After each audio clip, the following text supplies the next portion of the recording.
Elles sont 103 agglomérations de plus de 70 000 habitants en lice et dans sa catégorie, l'agglomération troyenne arrive 5e sur 26. C'est le classement 2010 des villes où il fait bon entreprendre. Pour l'établir, le mensuel économique L'Entreprise se base sur 3 domaines, l'économie, la formation et les infrastructures. Une bonne place qui ne surprend pas vraiment les acteurs économiques au bois. C'est un classement positif, c'est-à-dire que déjà les gens ne vont pas regretter ou se poser des questions, ils vont être engagés à venir sur place.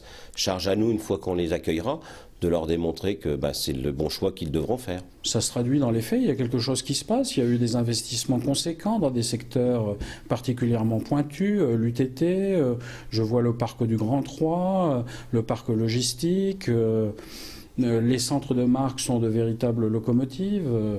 Tout ça mis bout à bout fait qu'à un moment donné, la notoriété prime et la réussite arrive. Je pense que c'est le travail effectivement qui est mené, et en plus qui est mené conjointement entre les politiques et le monde économique. C'est quand même quelque chose qu'on peut souligner, c'est que dans notre département, nous sommes groupés et ça produit des effets. Il y a une cohérence entre les démarches qui sont menées. L'agglomération a récolté 94 points pour une moyenne de 72. Ce qui a été le plus remarqué est la présence d'une technopole, de pépinières et d'incubateurs d'entreprises. Un classement qui peut laisser songeur quand on voit le remplissage du parc du Grand Troie. Quand on a un parc qui se remplit en l'espace de 5, 10, 20 ans, on trouve ça trop court. Mais les histoires industrielles s'écrivent à plus de 100 années.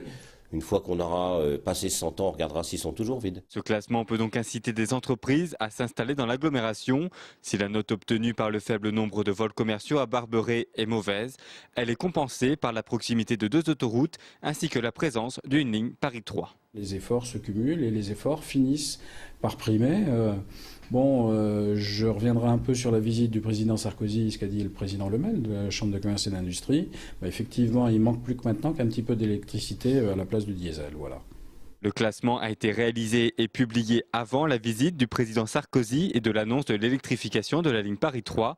Au fil des années, ce classement pourrait donc être meilleur. On travaille encore une fois aussi sur le long terme pour l'entrepreneuriat, pour la création d'entreprises, pour la reprise d'entreprises. C'est toutes ces petites actions mises les unes derrière les autres qui améliorent la situation et in fine le classement. Enfin, l'objectif, c'est pas d'améliorer le classement.